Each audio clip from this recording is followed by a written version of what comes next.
There's a whole lot of hate and discontent in this tray and in this little package. Fabulous, innovative weapon system for sure. Hello everyone and welcome back to AmmoMart.com. It's a brisk fall day here in Findlay, Ohio, and we're at our normal outdoor range here in Ghost Town. What I'd like to talk to you today is about the history of the 5.7 by 28mm caliber. We've had a little bit of interest on it in some of the comments that people have left in previous videos. I used to actually own a couple of guns that shot this caliber, and I was totally impressed with it. Before we go talking about its future, let's go back to the past. Right around 1989 and 1990, two employees of the FN Herstal Company, John Louis Denis and Mark Newforge, developed what became the 5.7 caliber cartridge.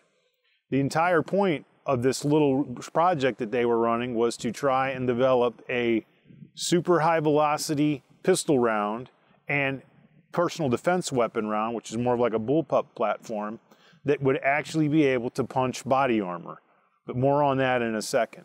They filed for a patent and were granted one in 1990 for a variant of what became the 5.7, a caliber or a cartridge they designated the SS90. For the next dozen years, they continued to develop the personal defense weapon platform as well as the FN 5.7 pistol. Out of that, they discovered that a shorter and heavier bullet actually performed better, creating the 5.7 projectile you see here, now designated as the SS190. Now, to be clear, these are sporting cartridges, which means they will not, according to the ATF, go through any sort of body armor. However, as we continue, we're going to talk about why this was actually designated and standardized by NATO only using the SS190 cartridge, which was steel core and steel tipped. Flash forward to 2002, NATO held a competition to decide what standard caliber they should use for a personal defense weapon platform. There were two main entries, FN's 5.7 and a 4.6 caliber cartridge from H&K. Throughout that competition, it was determined by most of the competitors and most of the judges that the 5.7 caliber actually was superior to H&K. Well, H&K took their ball and went home. They didn't think too much of the contest after that, and that delayed standardization until 2021, where the 5.7 was finally adopted.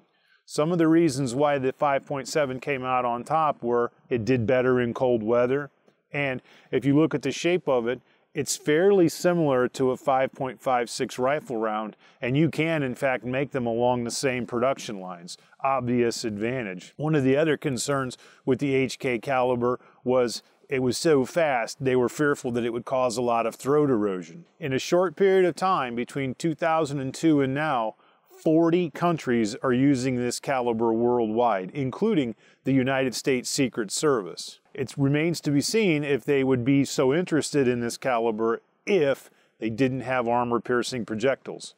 The SS190 has sort of a silver and black tip to it, and it's not available, like I said, for sporting cartridges. It's very difficult to acquire on the civilian market and illegal, according to the ATF.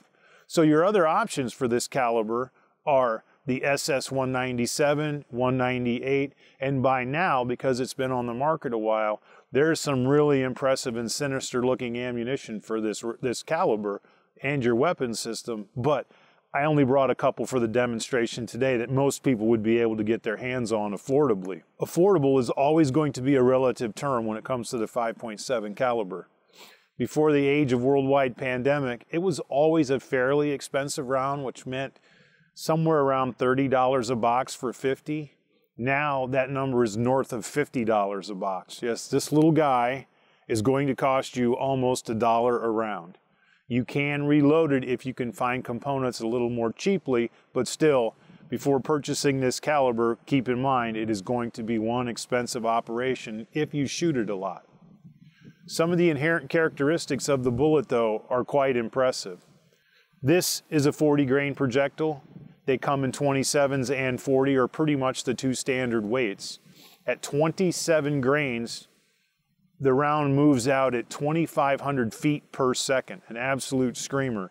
and produces almost 400 foot-pounds of energy, so similar to a 9mm. 40 grain projectile moves around 2,000 feet per second and comes in right at around 325 to maybe 340 feet-pounds per second. The round overall is roughly the same length as the 22 WMR we covered in a couple of previous videos.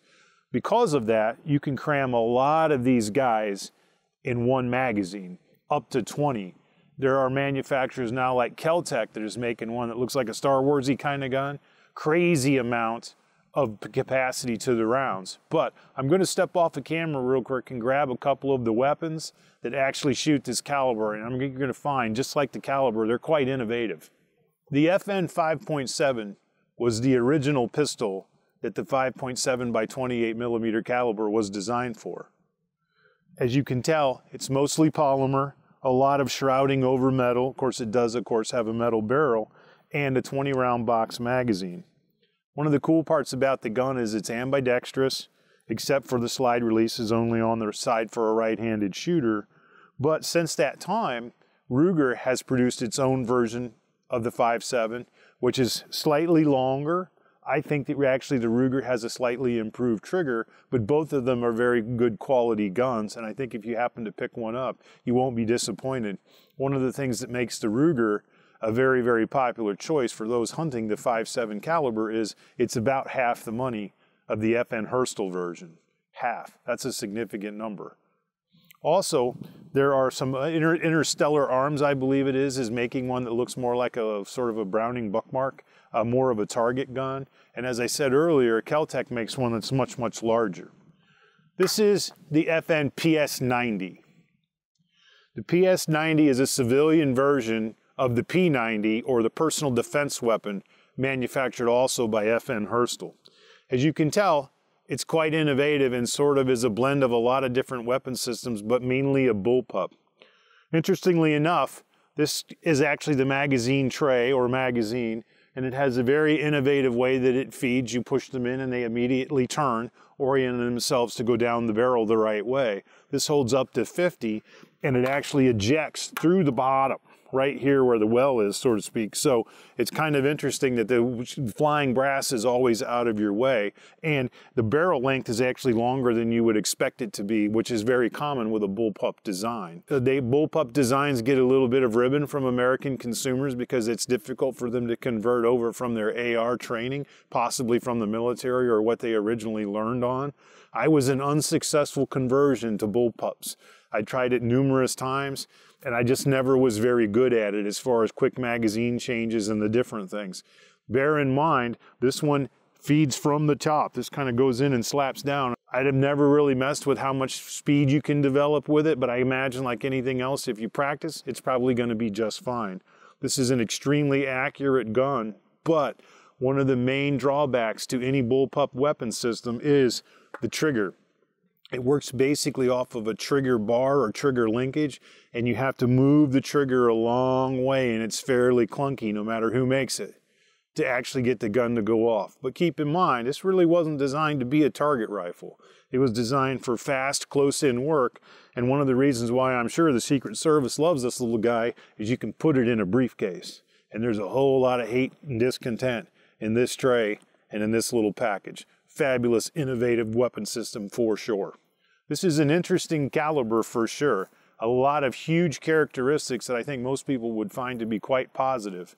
And due to the fact that it's currently in service with more than 40 countries, it's around to stay, and in my opinion, probably the one more innovative and successful rounds produced in the last 2 decades.